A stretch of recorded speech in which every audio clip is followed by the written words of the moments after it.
What's up, guys? Welcome back.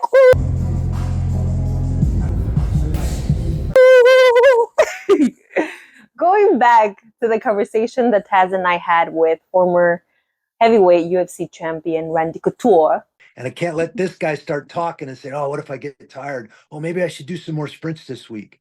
No, you drew a map, you have a plan, stick to that plan. There was a conversation that he was brought up regarding fight camps.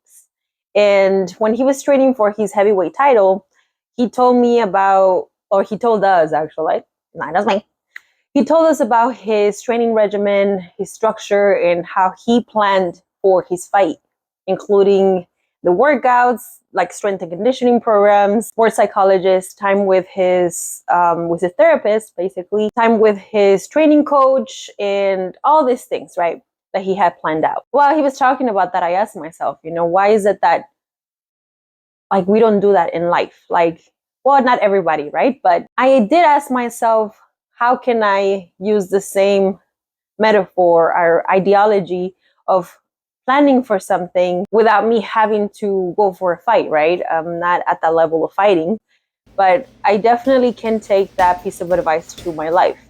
Just being okay with a plan and sticking to the plan.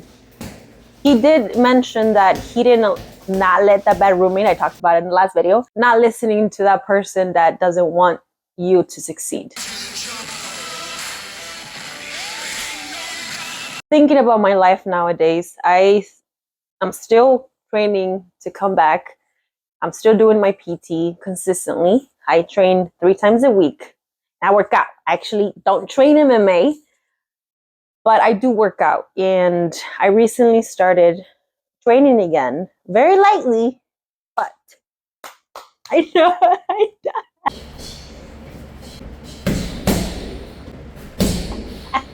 It makes me want to cry because look, it's been 7 months that I waited to train MMA. And then you're wondering why, right? It's a ruptured Achilles. Ruptured Achilles do take time to heal. If you research the typical recovery healing time, it does take about 7+ months, right? And for me to go back to fighting shape or competition shape, that's going to take a few months after. But it depends on my recovery and how I'm handling this recovery, how often am I training, and then how often am I taking my recovery day seriously. That's how I'm going to be able to come back sooner. But it's been 7 months. I don't know if this is too soon or not, but I think it's the right time to start getting my body used to training again. It's not rushed, and I'm also not trying to push myself too hard because, see, compared to the first big injury that I had, I ruptured my right Achilles. That was like 6 years ago.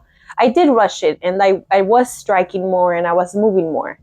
But then I also didn't recover like I was supposed to. And this time, I learned my lesson. I said to myself, I'm going to come back stronger. Literally, physically, I'm going to come back stronger. Mentally, being able to stay resilient. And of course, spiritually, I'm going to continue to stay connected to my spiritual self. But it's working.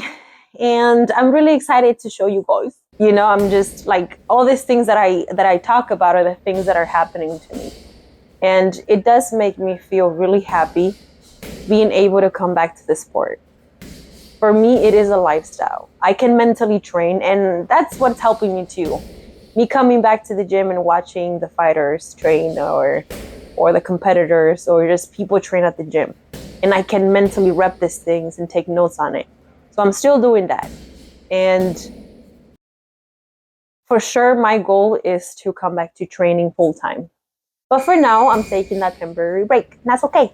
Okay, that's okay.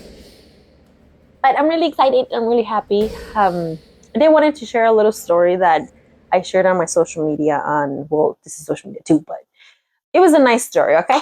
So this individual had torn basically a lot of his MCLs, ACLs.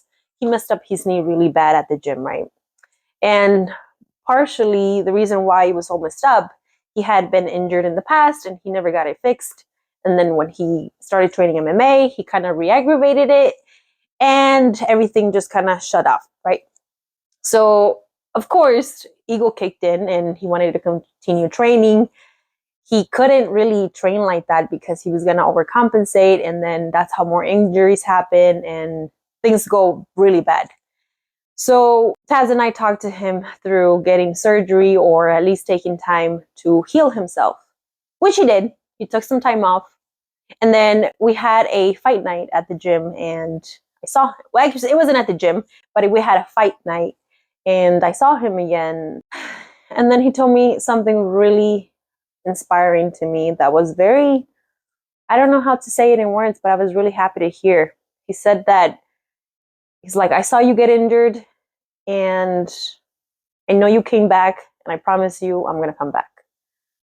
So that was really nice. You know, I don't normally share about the inspiring stories that I have encountered with the people that I talk to, or social media, or just my followers. It's very amazing that people are watching, and I'm doing this to hopefully help somebody to not give up. But this person specifically told me that, and he kept his promise, and he's back. So I'm really proud of him, and I'm proud of the people that don't quit, because I'm not a fucking quitter. I'm not a fucking quitter, and you should not be a quitter either. You know, injuries suck. They do. They hold you back a little bit, but it's all mental. If I held myself back, I would not be training again. And if I thought that I was limited, I would not do what I'm doing now. So